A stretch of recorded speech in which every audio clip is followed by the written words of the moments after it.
घर खरीदना हर किसी का सपना होता है, लेकिन अगर हम आपको बताएं कि प्रतिदिन ये सपना जो है और महंगा होता जा रहा है। लेटेस्ट रिपोर्ट जो आई है एनारॉक कंसल्टेंट्स की, उसमें ये कहा गया है कि देखिए भारत के जो टॉप 7 शहर हैं, वहां पर जो है महंगाई जो है कम से कम 45% रेट अपटेक देखा है हमने, कम से कम 45% का ये प्राइस अपटेक देखा है हमने शहरों में।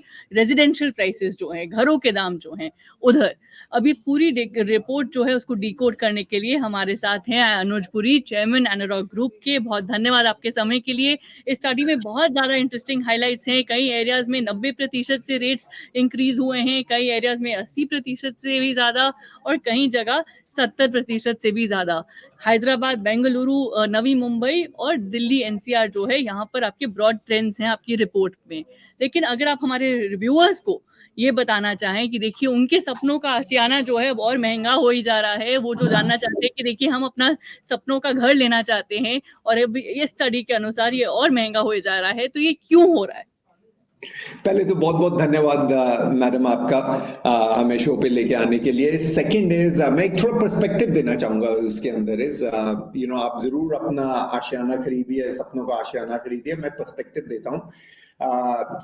मैडम ने ठीक बोला कि 2020 से लेके 2024 तक हमारी रिपोर्ट ने दिखाया ऑन एन एवरेज 45 to 48% का इंक्रीज हुआ है कई कई सिटीज के अंदर। जैसे मैम ने बोला बैंगलोर के अंदर बागालुरु एक जगह है जिधर 90% इंक्रीज हुआ। हैदराबाद में कोकापेट जो है वो 89% इंक्रीज हुआ। ऐसे ही व्हाइट फील्ड में भी हुआ है एंड द्वारका एक्सप्रेसवे पे भी इंक्रीज हुआ है। कुछ ऐसी भी सिटीज हैं, माइक्रो मार्केट्स हैं जो बहुत कम उनमें इंक्रीज हुआ है 2020 से 24। जैसे कलकत्ता है, कलकत्ता के अंदर सिर्फ 25% over these 4 years price rise हुई है। बट एक चीज मैं बोलना चाहूंगा कि 2013 से आप 2019 तक देखें तो सिर्फ 12% प्राइस राइज हुआ था 6 साल के अंदर। दैट मींस हर साल 2% का on an average price rise हुआ था। अगर आप 2013 से उस हिसाब से देखते हैं 2024 तक का, तो ओवर दीज 10-11 years अगर आप देखते हैं तो 60% टोटल प्राइस राइज हुआ है। दैट मींस 6% का सिर्फ आपका पर साल का प्राइस राइज हुआ है। इनकम लेवल्स जो हैं ये इससे ऊपर गई हैं। So as a result of it affordability आज भी आप देखेंगे तो ये अफोर्डेबिलिटी काफी अफोर्डेबल रही है। एंड उसी की वजह से मैं सिर्फ आपके शो के लिए नहीं बोल रहा या आपके व्यूअर्स को नहीं बताना चाहता। आप अफोर्डेबिलिटी देखेंगे, रजिस्ट्रेशन का डेटा देखेंगे तो उसमें आपको दिखेगा ये 15 साल का सबसे हाईएस्ट सेल इस टाइम पे चल रहा है। बिकॉज अगर आप आइसोलेशन में 2020 से 24 देखेंगे तो लगता है कि बहुत ज्यादा प्रॉपर्टी के प्राइसेस चली गई हैं, तो ये अफोर्डेबिलिटी इंडेक्स से बाहर जा रहा होगा। बट आपको ये पर्सपेक्टिव में देखना पड़ेगा दैट 2013 से 19 तक सिर्फ 12% इंक्रीज हुआ था, तो 2013 से 2024 तक ये अबाउट 60% इंक्रीज हुआ है। तो on an average 6% per annum का इंक्रीज हुआ है। As a result of it affordability still pretty intact है। तो आप अपना आशियाना जो है जरूर खरीद सकते हैं, ये अभी भी अफोर्डेबल है। अच्छा, ये इनकम और जो अफोर्डेबिलिटी का आपने जो सिनेरियो बताया, पता नहीं कितने दर्शक जो हैं इससे सहमत होंगे। लेकिन आने वाले समय में आप क्या ट्रेंड देख रहे हैं, क्योंकि रियल एस्टेट सेक्टर को आप इतनी क्लोजली ट्रैक कर रहे हैं, तो आने वाले 5 सालों में अब आप क्या ट्रेंड्स देख रहे हैं?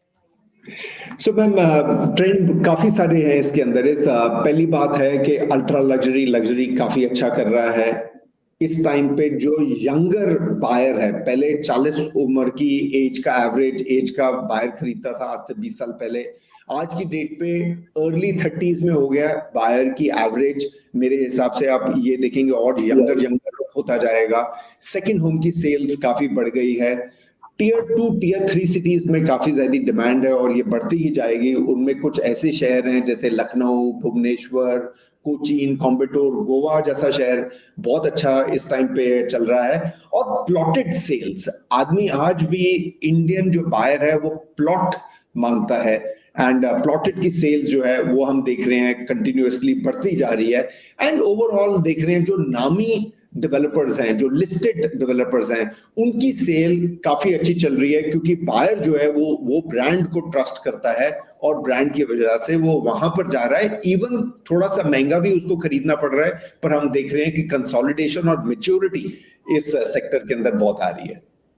जी, बिल्कुल। और आखिर में बस एक सवाल आपसे ये पूछना चाहेंगे, आपकी एक पहले की रिपोर्ट के अनुसार जो है, ये स्टडी में आया था कि देखिए इन्वेंट्री जो है, अफोर्डेबल हाउसिंग की बढ़ती जा रही है और लग्ज़री और अल्ट्रा लग्ज़री का जो है सेल्स बढ़ते जा रहा है। तो ये डाइवर्जेंस जो है, जो भारत की इकोनॉमी में हो रहा है, खासकर रियल एस्टेट सेक्टर में, वो आप क्या उसको कैसे समझाना चाहेंगे हमारे दर्शकों को?